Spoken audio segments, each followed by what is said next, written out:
Seja muito bem-vindo a esta aula sobre o arquétipo do homem comum. Meu nome é William Celso, eu sou psicoterapeuta e também sou CEO e fundador da Orizen. Hoje a minha empresa é especialista em posicionamento de marcas para outras empresas. Bom, diferente do que muita gente pensa, os arquétipos eles não foram construídos para o marketing. Eles não surgiram nesta matéria, mas sim vêm desde os tempos remotos de Platão até o Dr. Carl Gustav Jung dedicaram uma vida inteira ao estudo do tema. Eu utilizava na época para sessões de psicoterapia, ajudando os meus clientes a entenderem melhor suas motivações profundas, padrões de comportamento e a sua própria identidade para se expressarem melhor e serem quem são de fato. E foi aí que eu percebi algo muito importante. Marketing sobre pessoas. Portanto, as mesmas estruturas psicológicas que eu usava no consultório moldam o indivíduo no processo de comprar. Então também moldam no posicionamento das marcas. E foi assim que construí então o meu método, que eu articulei a ferramenta dos arquétipos, entre outras, que é o Manual do Posicionamento de Marcas, método esse que já ajudou mais de 1.500 empresas nos últimos anos a se posicionarem com mais clareza para atraírem os clientes certos e automaticamente aumentarem os lucros. E nesta aula nós vamos explorar um dos 12 arquétipos. Nós entenderemos exatamente sobre como ele funciona, como é o comportamento das pessoas que o possuem, como também, não só isso, como as marcas expressam esse comportamento, esses símbolos, essas narrativas, esses arquétipos para atrair as pessoas certas e afastar as pessoas erradas das suas marcas. Tenha uma boa aula, te vejo em breve.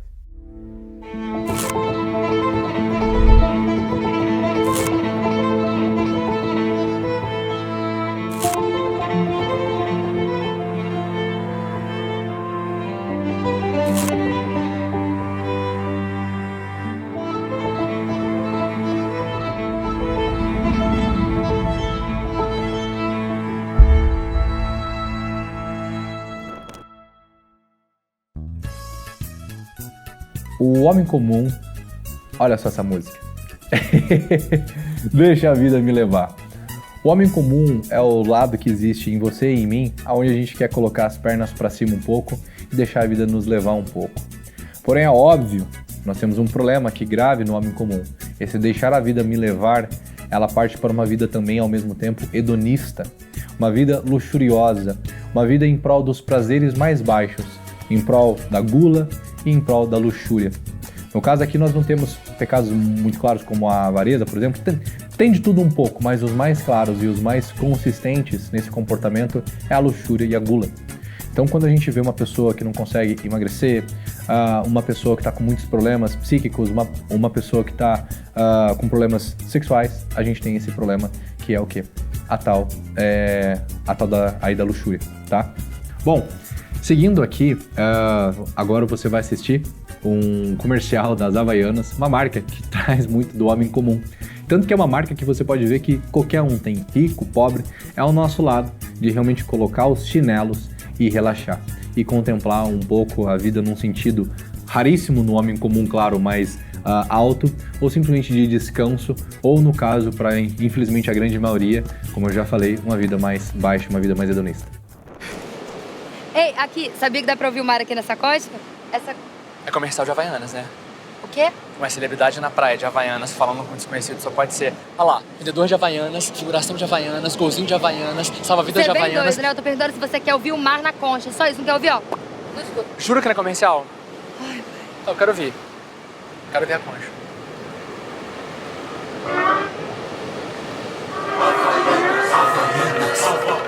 o quê? Bom, como você pode ver, o comercial das Havaianas traz, né, a cena ali da Isis com um cara comum acreditando que, enfim, uma mulher bela e bonita vai falar com ele, vai dar uma concha pra ele ouvir assim. É um mundo mesmo meio de um panguão, né, do homem comum achando que essas coisas vão acontecer com ele. Os comerciais de cerveja antigos também trazem muito desse homem comum, né?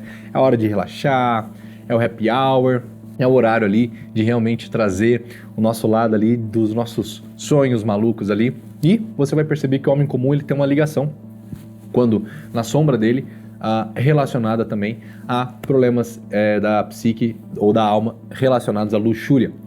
Mas seguindo aqui a ordem dele, a meta, recuperar a segurança. Se conectar com outras pessoas, ser reconhecido e pertencer, se adequar para poder fazer parte.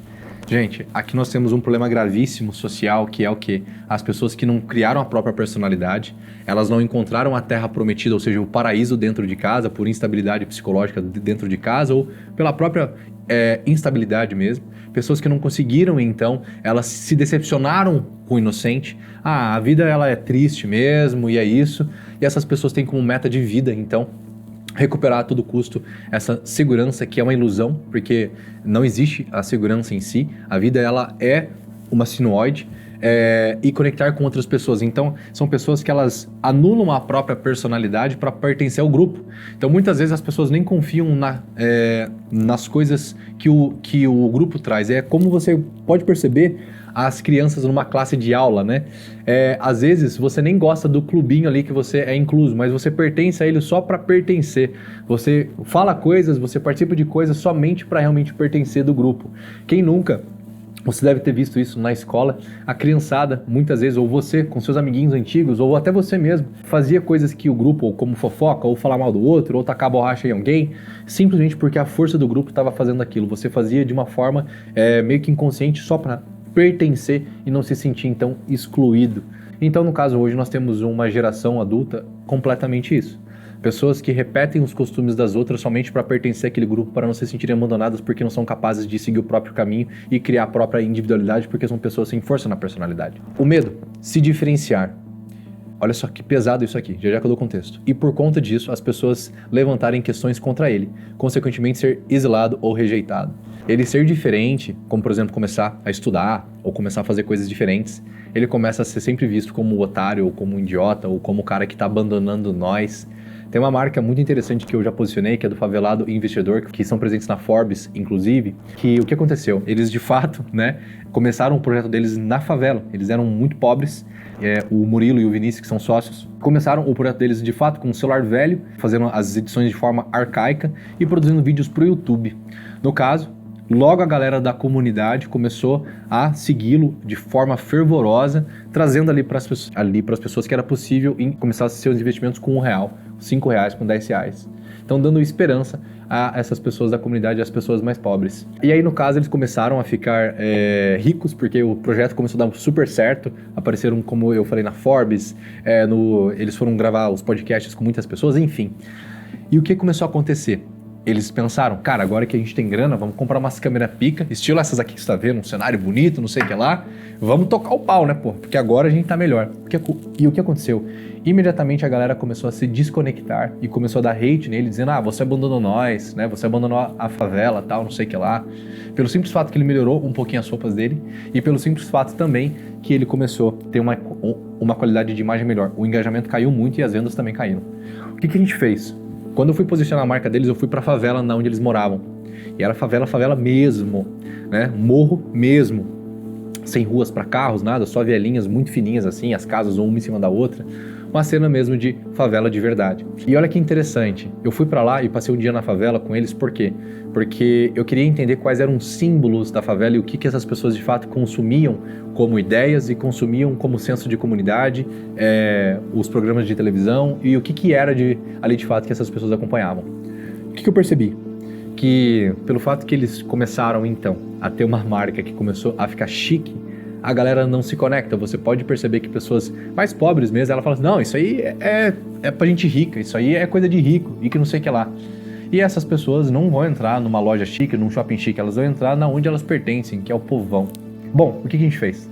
Logo, a gente construiu um cenário que era parecido com uma favela. Ele voltou a usar a Juliette, a camiseta polo da Lacoste e começou a falar, é nós, família. E ao invés de falar sobre investimentos e produtos apenas, ele começou a trazer muitas narrativas nos stories. Quando passava na frente de um restaurante e ele entrava para comer, ele falou assim, família, um dia isso aqui era meu sonho, tá comendo aqui e tal, não sei o que lá. Eu quero dizer para vocês que esse sonho para vocês também é possível, é nós. Vocês têm que lutar com fé em Deus e têm que investir o dinheiro de vocês para ter essa oportunidade. Bom, a gente foi validar. Em 3 semanas, o engajamento triplicou e eles fizeram um teste com um e-book de R$ 9,90 ou R$19,90, se eu não me engano, e venderam R$60 mil em 2, 3 dias. Sem fazer tráfego, sem fazer nada. Pelo simples fato que as pessoas voltaram a se conectar com os símbolos que eles emanavam. Então olha aqui, mais um case aqui do poder do posicionamento, claro, quando eu conheço a minha audiência e conheço, obviamente, quem eu sou e o meu projeto. Bom, então você pode ver que quando ele se diferenciou, a galera começou a se afastar. Então, o medo dessa galera é se diferenciar. Então, um diferente, ele é atacado. A gente vê muito isso também nos movimentos políticos, algo que eu posso entrar mais tarde. Tá gostando da aula? Espero que sim, e eu tenho certeza que a sua cabeça deve estar tendo vários insights e enxergando pessoas, marcas e também o seu próprio comportamento. E olha, é normal que você não entenda muito bem agora como expressar realmente esse arquétipo e as outras ferramentas que existem por trás dele na sua marca e na sua empresa.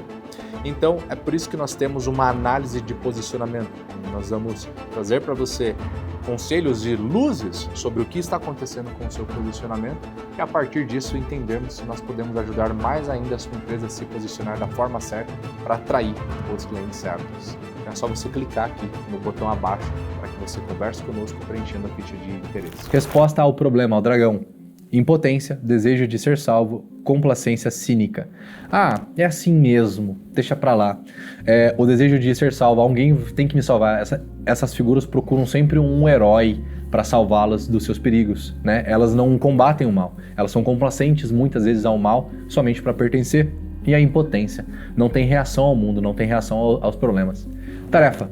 Processar plenamente a dor e a desilusão e estar aberto para receber a ajuda dos outros. Essa é a tarefa do homem comum.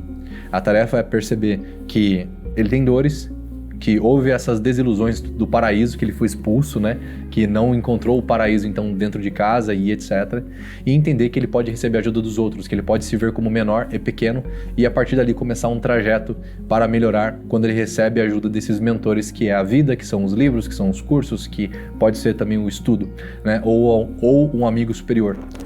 E a dádiva, interdependência, empatia e realismo. Então, no caso, são empáticos, trabalham ali com realismo. Ah, é assim mesmo, né? Pô, a gente é pobre mesmo, não sei o que lá. Então, essa coisa é uma dádiva que existe ali no homem comum. Que assim, essa virtude até, ela é presente em todos nós, né? Cara, é assim, entendo que isso é assim, mas eu vou dar um jeito nisso. No caso, você, provavelmente que está assistindo esse vídeo, não se sente impotente, você reage. No homem comum, no caso, ele vê a realidade, mas não consegue reagir. Seguindo, a sombra dele é o cinismo, então, é assim mesmo, ou tá normal, deixe por ser. O masoquismo e sadismo, né? Então, são as doenças da luxúria, que eu vou entrar profundamente daqui a pouquinho, e usar o papel de vítima para manipular o ambiente. Quantos relacionamentos que você não vê que são assim, amorosos, por exemplo, ou de pai, mãe, filho e etc.